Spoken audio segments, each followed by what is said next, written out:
Le CGT du Bourget. Au nom du syndicat du Bourget et de Drancy, je vous remercie de votre présence à ce rassemblement organisé par notre fédération et le secteur de Paris-Nord. Depuis 4 mois, nos syndicats, le secteur fédéral de Paris-Nord, l'UD 93, sont sur un processus visant à l'organisation de la tenue d'une table ronde réunissant la SNCF, RSF, l'État, les décideurs politiques locaux et nationaux, ainsi que la CGT, afin de porter nos revendications et propositions alternatives au choix et à la politique menée par notre direction et le gouvernement. Et surtout exiger, et surtout demander la tenue immédiate d'une table ronde avec l'État, les élus locaux, la SNCF et les organisations syndicales.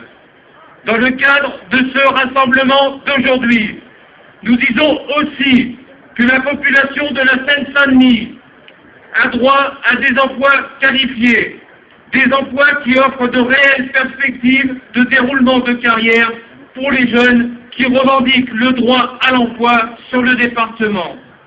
Aujourd'hui, pour nous, défendre le fret ferroviaire sur le département, c'est aussi réaffirmer que la Seine-Saint-Denis doit agir pour préserver des emplois industriels, doit agir pour garder des activités économiques qui assurent un développement harmonieux du département.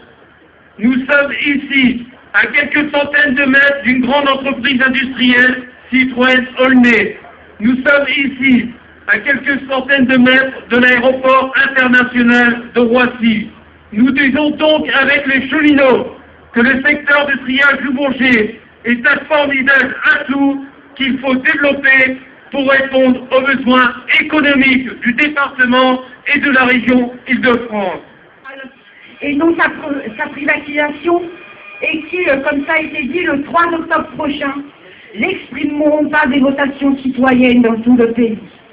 Elle est avec en lien avec celle des chercheurs, des enseignants, des personnels de l'éducation nationale et des universités qui se sont mobilisés pour la défense du service public d'éducation, de formation et de recherche. Mais elle est aussi à mettre en lien avec celle des agents EDF pour la défense du service public de l'énergie, des personnels de la LPE, des AFEDIC, aujourd'hui Pôle emploi, pour la défense du service public d'assurance chômage et de l'aide aux personnes privées d'emploi. Mais elle est aussi à mettre en lien avec celle des urgentistes, des infirmières et des personnels hospitaliers qui s'opposent à la réforme Bachelot.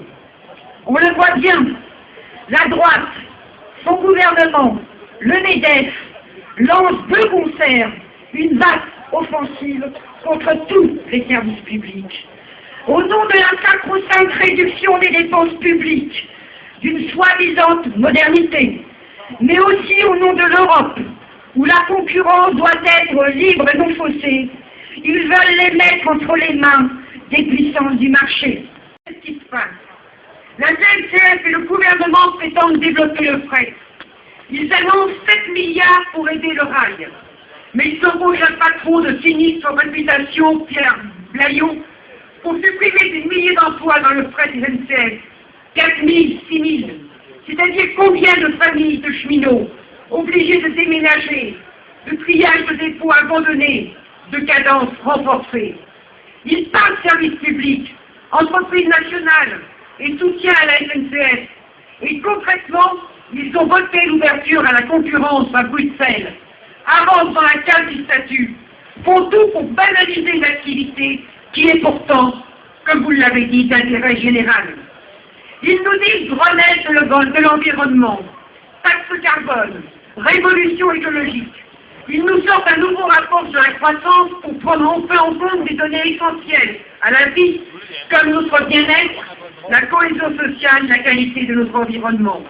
Et concrètement, ils annoncent la fermeture de milliers de dessertes ferroviaires, l'arrêt de l'activité wagon isolé, l'abandon de pans entiers de notre territoire. Mettre 1,5 million de camions supplémentaires sur les routes, c'est cela leur bilan de leur plan frais, c'est cela qu'ils appellent la révolution écologique. Et ce qu'il faut aujourd'hui, c'est bien démasquer ces mensonges, c'est dire la vérité. Et la vérité, c'est qu'on ne peut pas dans le même temps défendre le service public et voter le traité de Lisbonne. La vérité, c'est qu'on ne peut pas revendiquer l'égalité devant le service public et l'aménagement du territoire, tout en soutenant la stratégie de la SNCF, qui est uniquement celle des autoroutes ferroviaires et de l'abandon de l'immense majorité du territoire. La vérité, c'est qu'on ne peut pas défendre les missions de service public et parler en de bons termes du métier de cheminot, tout en cherchant au nom de la concurrence qu'on a soi-même instituée à casser le statut et les protections attachées à votre métier.